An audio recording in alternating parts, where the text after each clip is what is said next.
కసూరి మెంతి రెడీ. మెంతి కూర కట్టలు 2 పెద్దవి తెప్పించానండి నేను కసూరి మెంతి కోసం. ఇవి మనం బయట కొనుక్కుంటే అంత ఫ్రెష్గా ఉండదు. కసూరి మెంతి పౌడరు ఎండింది. ఇది ఇంట్లో చేసుకుంటే ఫ్రెష్గా ఉంటుంది, మన కూరలలో బాగుంటుంది.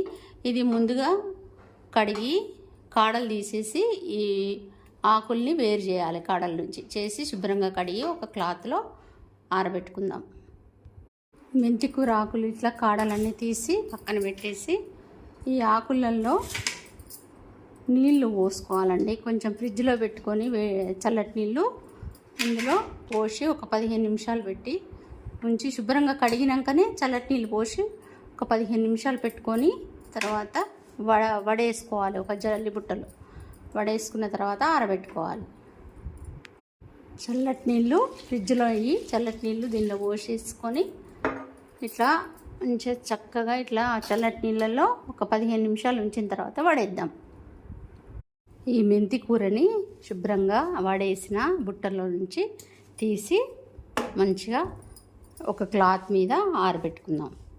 ఈ ఆరబెట్టుకునే ముందు కొంచెం ఒకసారి ఇట్లా వేసి ఇట్లా అన్ని ఇట్లా మెదిపి పైనుంచి ఇట్లా అనాలి అని తీసి మళ్ళీ క్లాత్ ఆరబెట్టుకొని ఈ రోజంతా ఆరబెట్టుకోవాలి. రేపు పొద్దుటి వరకు కొంచెం మంచిగా దగ్గరికి ఆరిపోతుంది. నిన్న ఆరబెట్టిన మెంతి కూర ఈరోజు ఇంత బాగా ఆరింది. ఇప్పుడు తయారు చేసుకుందాం.